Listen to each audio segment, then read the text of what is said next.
পিছন দিকটা সবও তালি আয় মিস্ত্রি সামনের দিকটা উঠবে। আচ্ছা ওটাই মিস্ত্রি তো কাটিয়ে দিতে আসছে এটা না? ও কাটিয়ে দিতে হবে না এগুলো? সব কেটে দিতে হবে। মানে গেছে ঘেরের ভিতরে যে নৌকা নিয়ে মাছ শাক ধরে সেটা না? এর একটা টপ কয় টাকা করে নিয়েছে? এর একটা টপ 1700 টাকা। একটা 1700 টাকা দাম? 1700 টাকা। ওরে আল্লাহ। একটা এসএস নাটের দাম 20 টাকা, দুটো ওয়াশারের দাম 10 টাকা। মোট কয় টাকা লাগবে এটা করতে?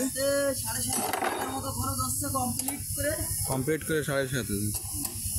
ওরে মিস্ত্রি মশাই তো দারুণ একজন মিস্ত্রি। এখানে ওয়েল্ডিং এর কাজটা সব কিছু হয় না? দুনিয়া যত প্লাস্টিক্যাল গ্রেড A to Z সব হয়। সব এই আরেকটা হবে না? এটা কার হবে? টিঙ্কু? না না ওটা আরেকজন। হুম। এই যে নৌকা তৈরি হচ্ছে এটা হচ্ছে ওই যে ব্যারেল কাটিতে বানানো তেলের ব্যারেল। উপরে তক্তা দিয়ে চালি হবে। চালি হবে আছে এই আছে তক্তা, মানে একবারে ভিতরে নৌকার মতোই হবে আর কি। এই তক্তা দিয়ে ওর উপরে সেট আপ হবে। এদিকে আমার এই তক্তা দিছে কি আমার নানার দোকানের তক্তা।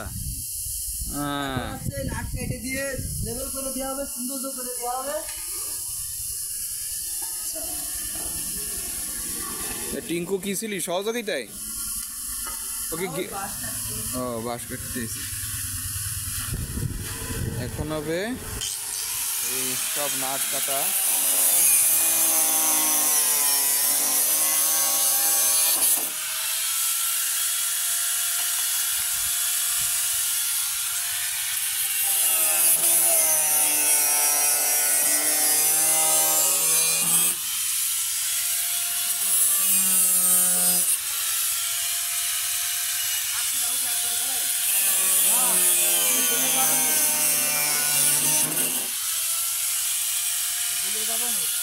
সব নাট কেটে সমান করে